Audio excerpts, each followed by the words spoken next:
Bible, nous sommes aujourd'hui à Psaume 51. Psaume 51.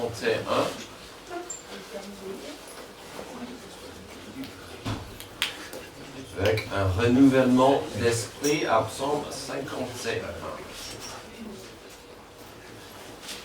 Ok, depuis quelques mois, nous tournons autour de l'importance d'un renouvellement de l'esprit de notre intelligence.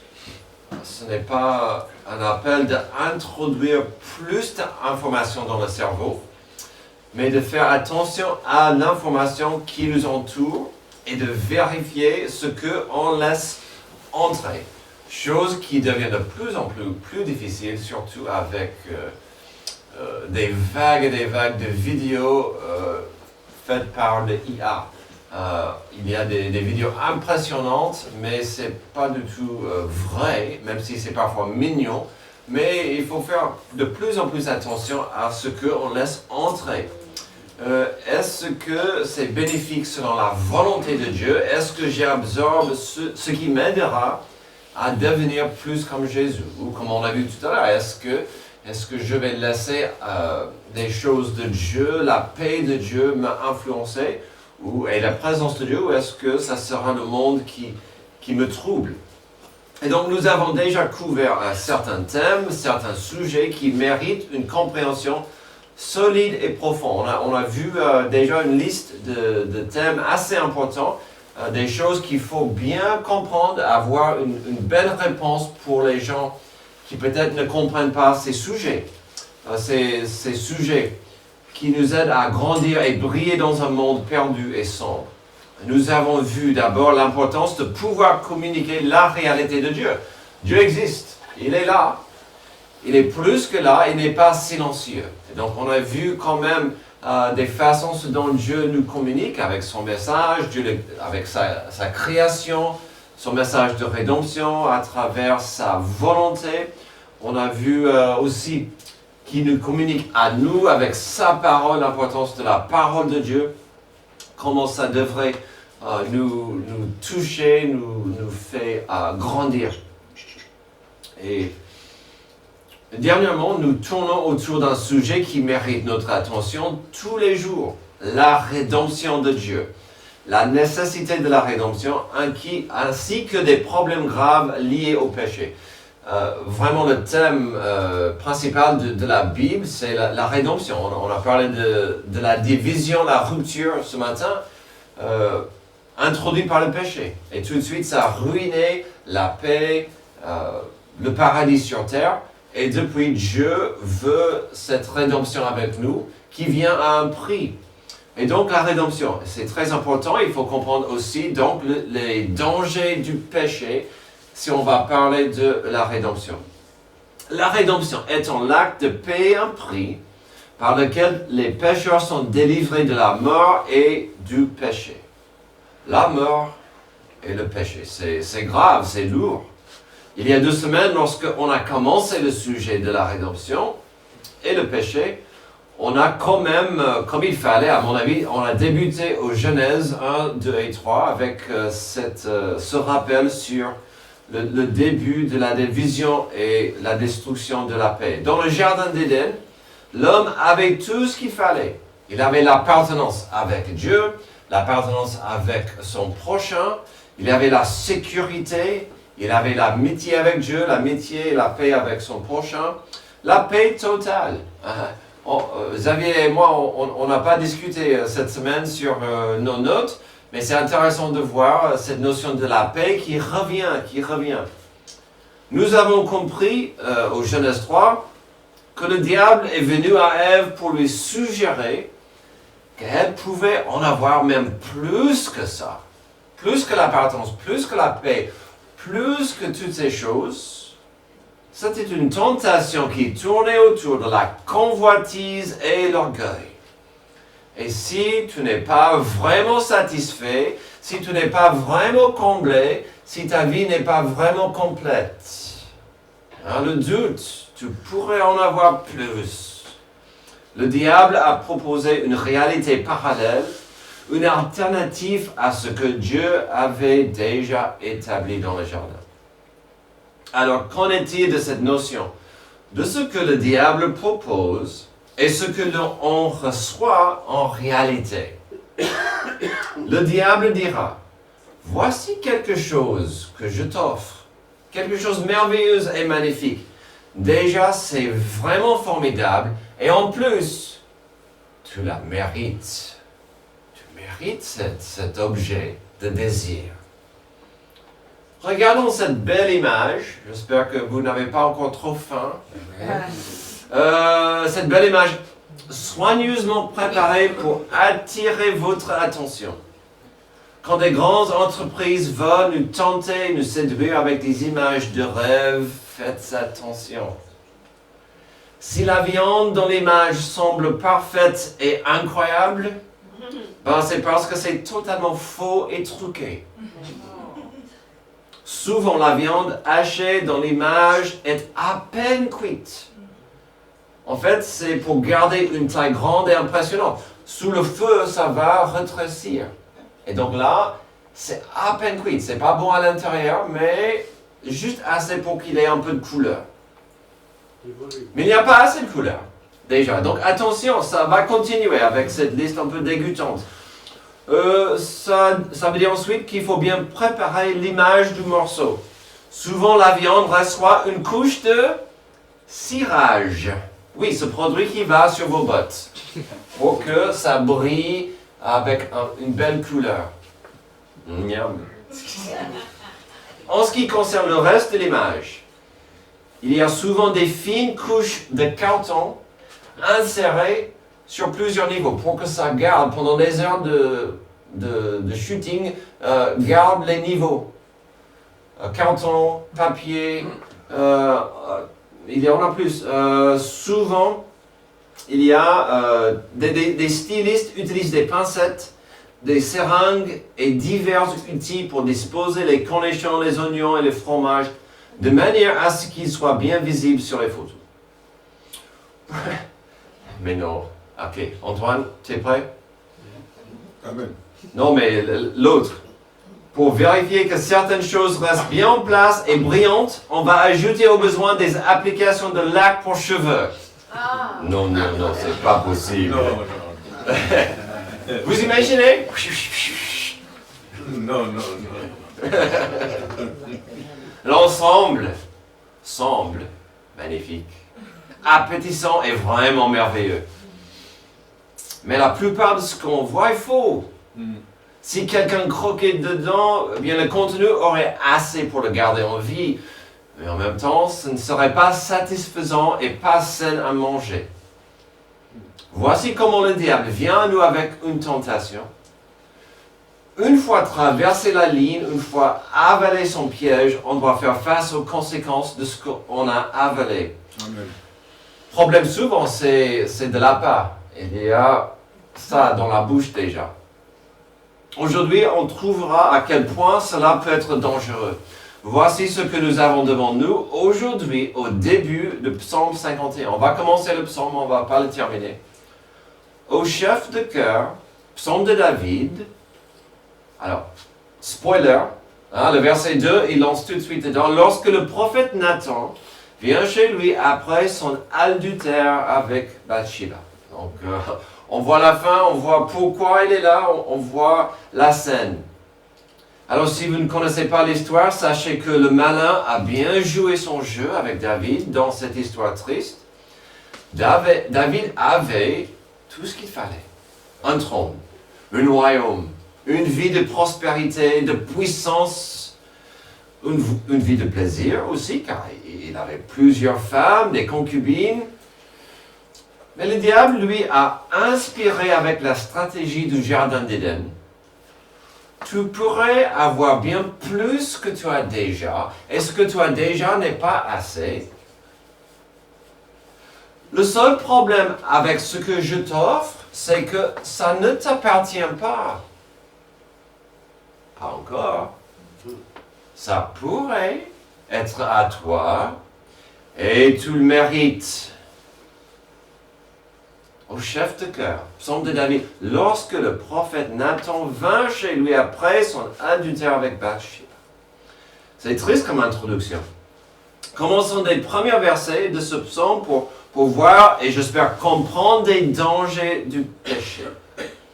Bien sûr, nous verrons aussi l'importance de la rédemption vis-à-vis du sujet.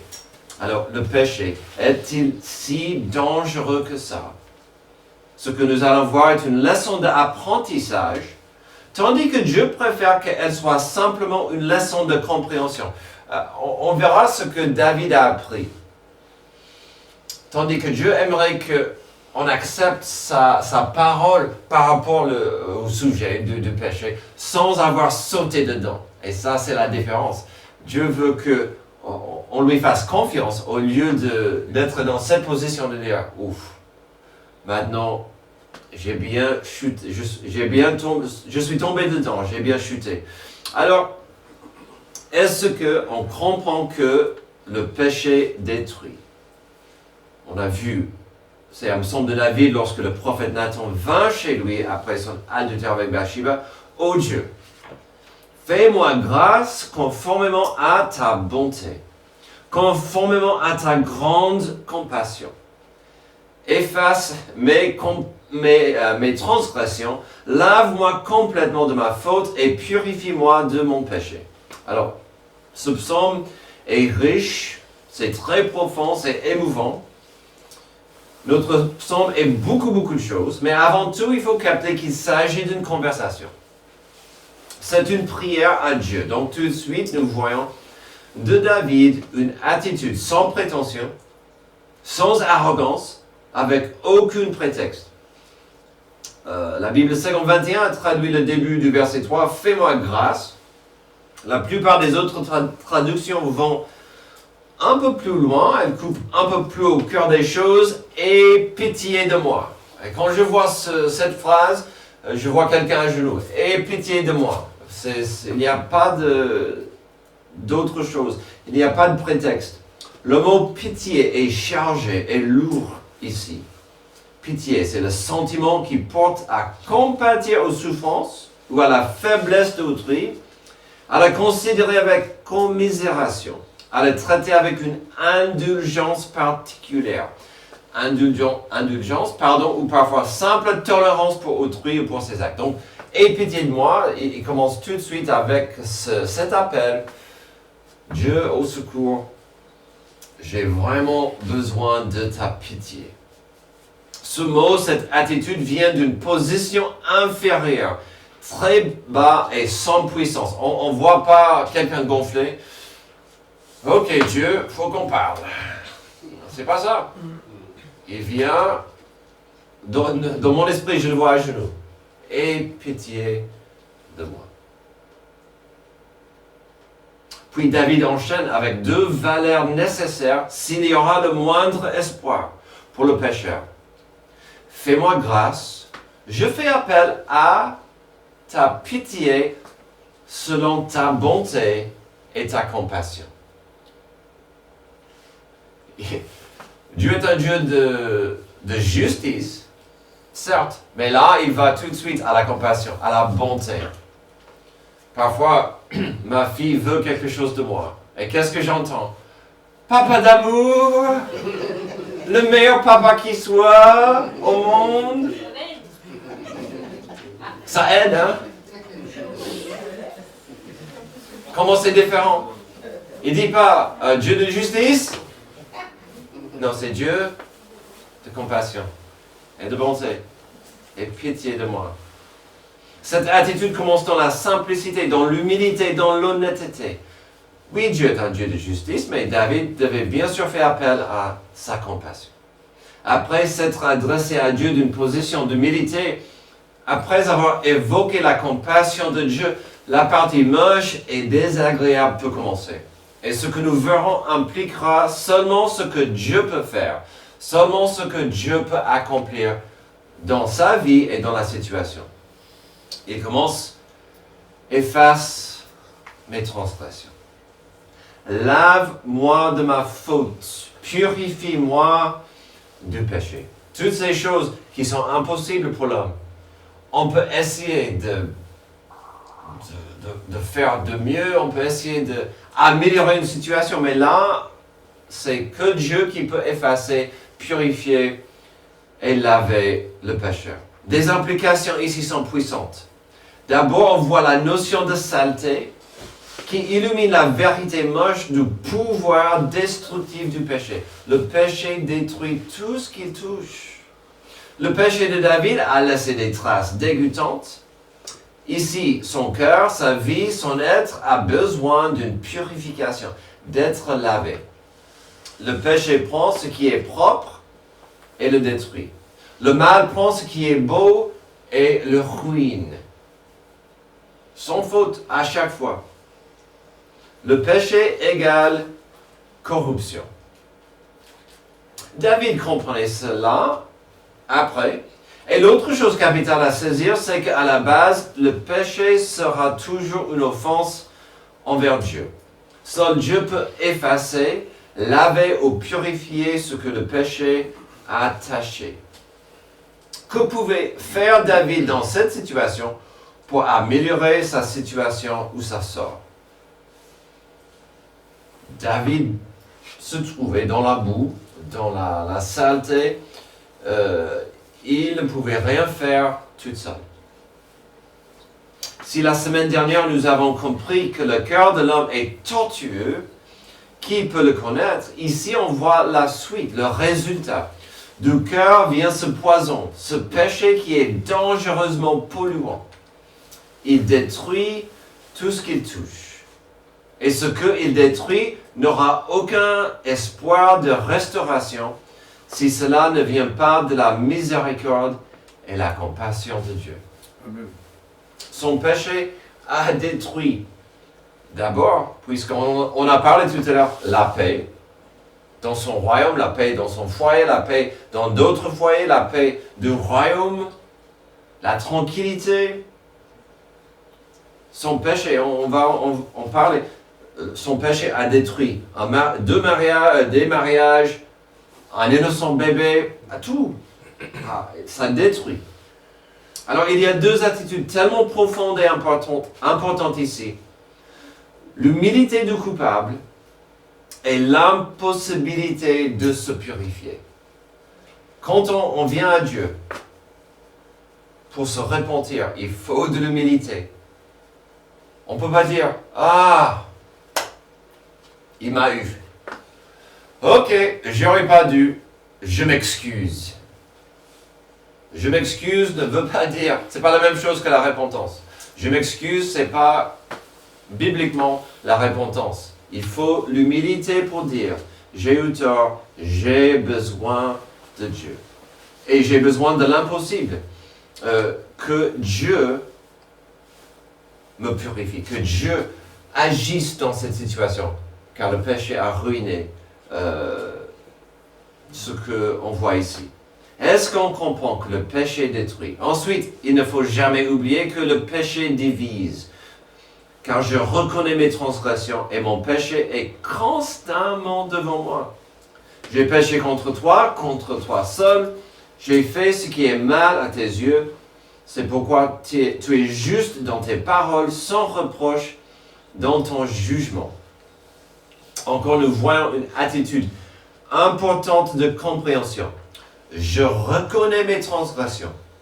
Il avoue que ses péchés sont nombreux. Puis, il n'y a pas une attitude de chercher des excuses ou des justifications. Ici, il n'y a pas des réponses qu'on entend souvent. Oui, mais ce n'était pas mon idée. Oui, mais quelqu'un m'a obligé. C'était plus fort que moi.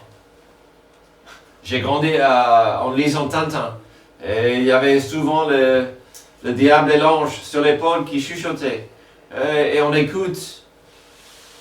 C'est une des phrases préférées en France.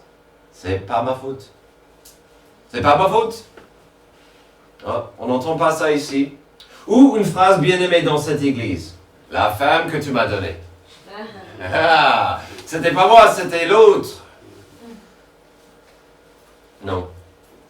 La prochaine phrase est importante car elle revient à ce que nous venons de voir au verset 3 et 4, et l'idée que le péché salit et tâche et détruit ce qui était propre. Mon péché est constamment devant moi. David était entouré. Il y a des taches partout. Il ne peut pas trouver un endroit indemne pour ses yeux. Cette image m'a frappé cette semaine quand je travaille sur ce passage. Il regardait là, il voyait son péché. Ouf. Il ne pouvait pas regarder où il voulait sans voir que ses actions ont mis une division entre lui et Dieu. Il n'y avait pas un endroit indemne pour ses yeux. Partout. Autrement dit, il n'y avait pas de paix dans son cœur, puisqu'il n'y avait pas de paix entre lui et Dieu. Ensuite, elle avance à la vérité spirituelle de la situation. J'ai péché contre toi. On trouve ici une des vérités spirituelles de base, une séparation avec Dieu. On parle du péché qui divise. On a vu récemment qu'au Jardin d'Éden, tout de suite, il y avait une séparation entre Dieu et ses créations.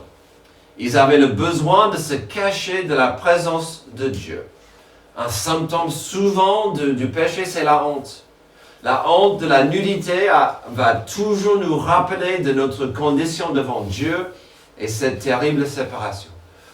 La réaction d'Adam et Ève face à Dieu était exactement ce que l'homme fera devant un Dieu saint. La nudité, la honte. Romains 3, 23 nous donne une des vérités la plus simple qui soit, car tous ont péché et sont privés de la gloire de Dieu, car le salaire du péché, c'est la mort. Vous voulez parler de la division? On est divisé, on est séparés. Il y a un grand mur entre nous et Dieu, et souvent nous-mêmes. Certes, nous savons que David a péché contre plusieurs personnes dans cette histoire, mais ici, pour sa confession, il s'adresse d'abord à Dieu, parce que Dieu est le seul qui puisse le pardonner et le transformer. Donc, on est rappelé que le péché fait du mal à Dieu. Ça nous sépare.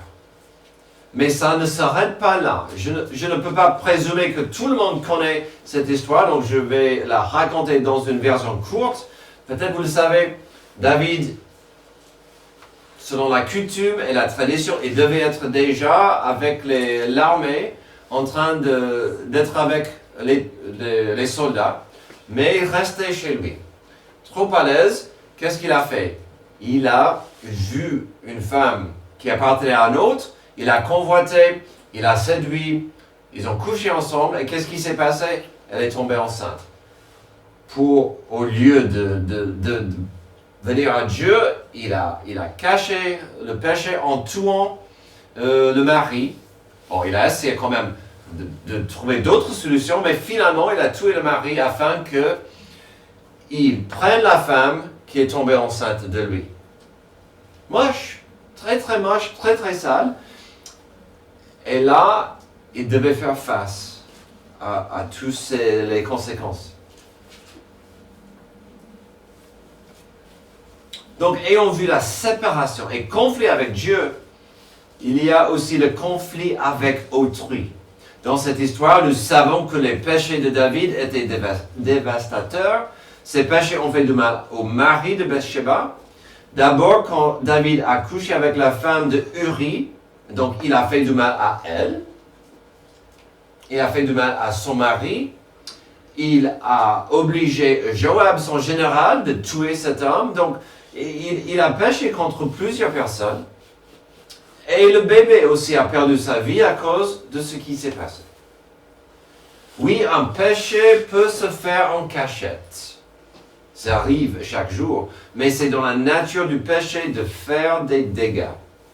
Exactement comme un simple petit microbe qui peut rendre tout un corps malade, c'est pareil pour le péché. Un des symptômes le plus évident, c'est la séparation et le conflit que ça engendre.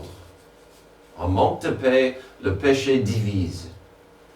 Heureusement, Dieu veut nous pardonner. Il veut une restauration. Il veut une réconciliation. Dieu connaît à quel point on n'est pas une bonne personne. Il connaît les secrets que l'on garde et qu'on ne veut pas que d'autres le sachent. Il sait à quel point on est égoïste et plein de convoitises. Ou comme on a vu la semaine dernière, en Jérémie 18, à quel point nos cœurs peuvent nous mentir et nous trahir. La bonne nouvelle, c'est que Dieu veut que je devienne comme son fils. Dieu veut que je le suive. Il nous connaît tel que nous sommes et il nous aime quand même. On a chanté ça tout à l'heure. Tu vois mon cœur, tu m'aimes sans condition. N'est-ce pas une des plus belles phrases qui soit? Dieu me connaît, mais il m'aime. Il nous connaît et il nous aime. Malgré ce qu'il sait de nous, il ne nous détruit pas. Dieu nous pourvoit sa grâce. Son pardon est le pont entre la sainteté de Dieu et nos péchés qui nous rend sales. Oui, le péché divise. Il coupe la paix entre moi et Dieu. Il tranche la paix dans des relations avec autrui. Pourquoi on le laisse infiltrer et nous empoisonner? On a vu ça la semaine dernière. Le cœur est tortueux. Il est dans notre nature d'aller vers ce qu'on veut. C'est pourquoi on ne peut jamais prendre le sujet légèrement. C'est pourquoi chaque jour, le disciple de Jésus-Christ doit venir devant Dieu pour s'offrir sa vie sur l'autel qu'on voit à Romains 12. Notre passage du jour est un bon rappel de l'importance de notre thème pour l'année. Je vous encourage donc, frères et sœurs, par les compassions de Dieu, à offrir votre corps comme un sacrifice vivant, saint et agréable à Dieu. Ce n'est pas de la magie, mais si mon corps et mon cœur est offert et disponible à Dieu, je serai moins tenté à courir vers le péché.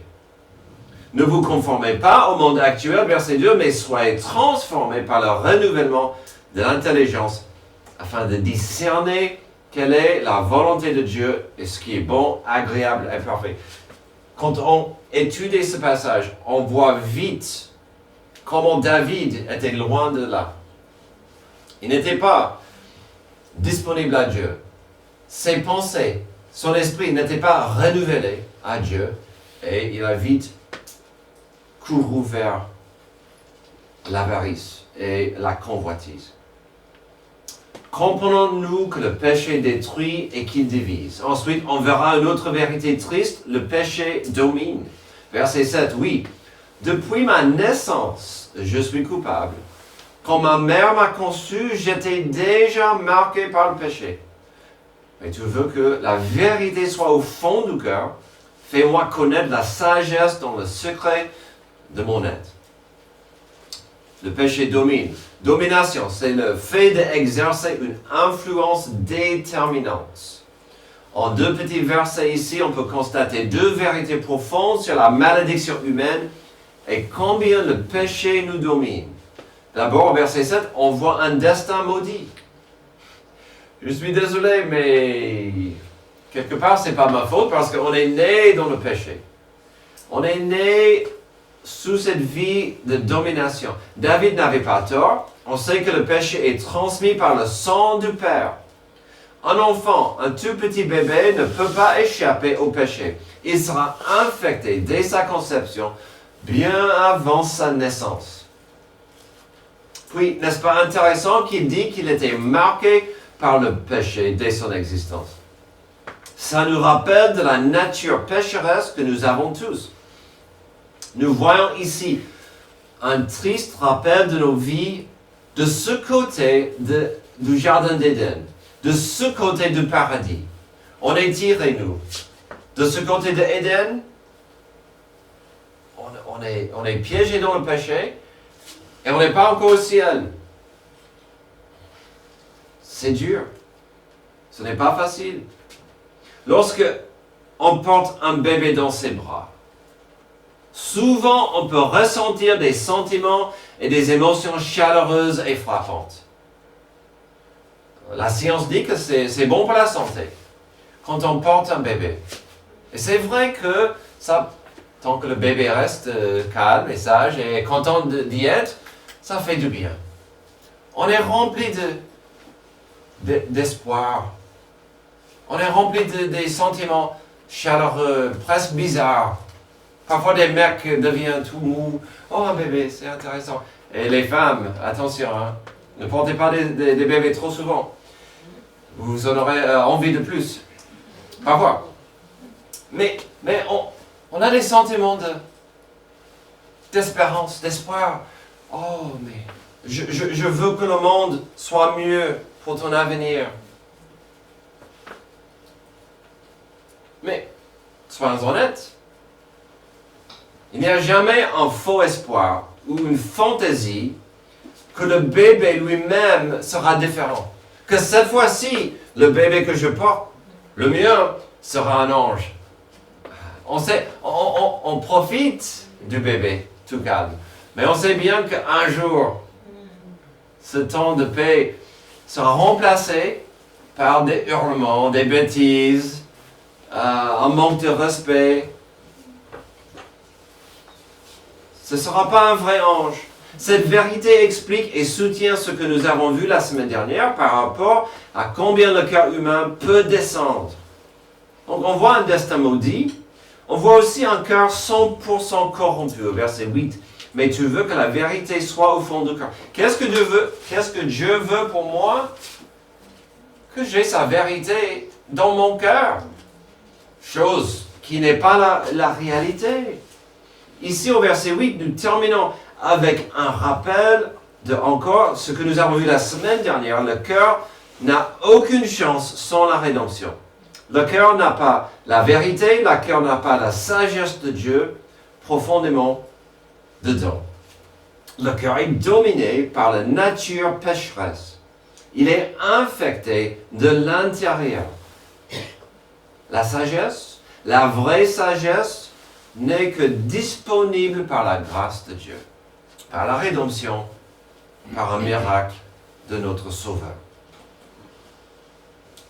Quel est le désir de Dieu pour le cœur maudit? Quelle est l'attente de Dieu afin que nous n'ayons plus de destruction, plus de division, plus de domination, du péché dans nos vies, que nos cœurs soient transformés, changés, lavés, purifiés. Je prends des mots de David, que nos cœurs soient purifiés. Mais pas comme un lavage auto, où quelques jours plus tard, ça ne se voit plus.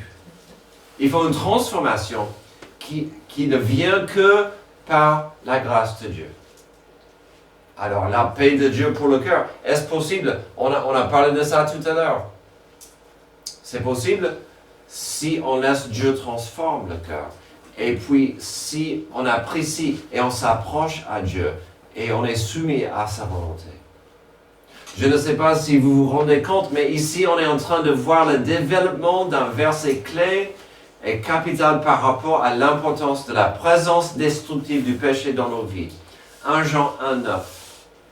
Si nous confessons nos péchés, il est fidèle et juste pour nous les pardonner et pour nous purifier de toute iniquité. Tout ce dont on a vu, où des désirs de David sont dans ce petit verset. Le pardon et la purification viennent de Dieu. Mais d'abord, la confession, la repentance. David a commencé comme il fallait avec une attitude de repentance. On a commencé avec quelques éléments liés à cette action importante. C'est un des plus beaux versets dans la Bible et important.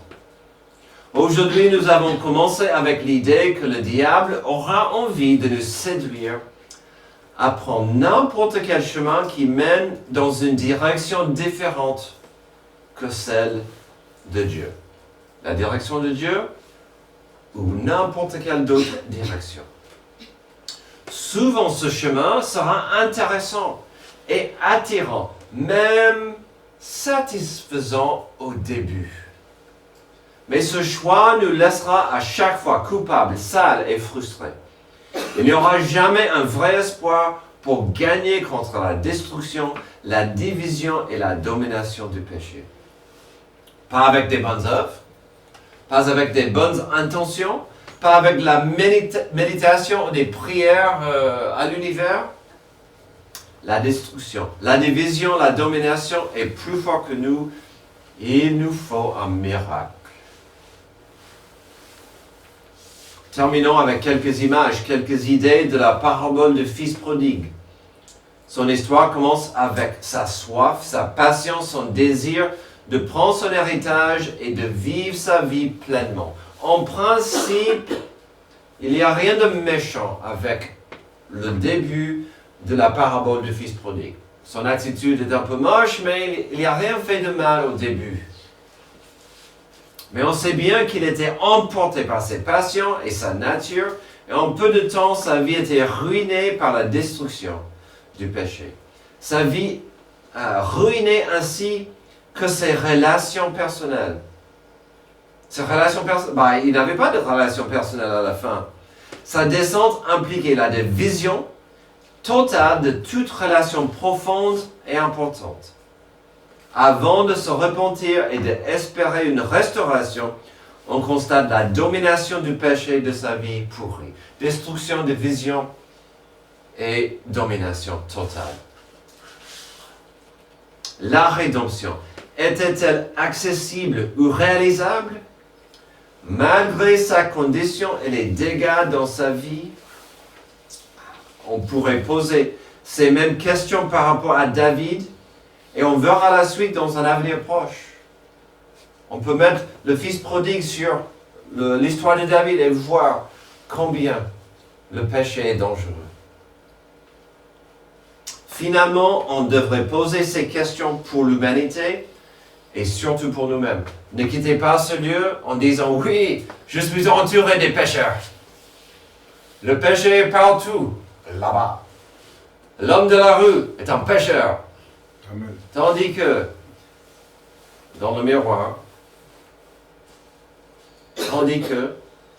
chez nous,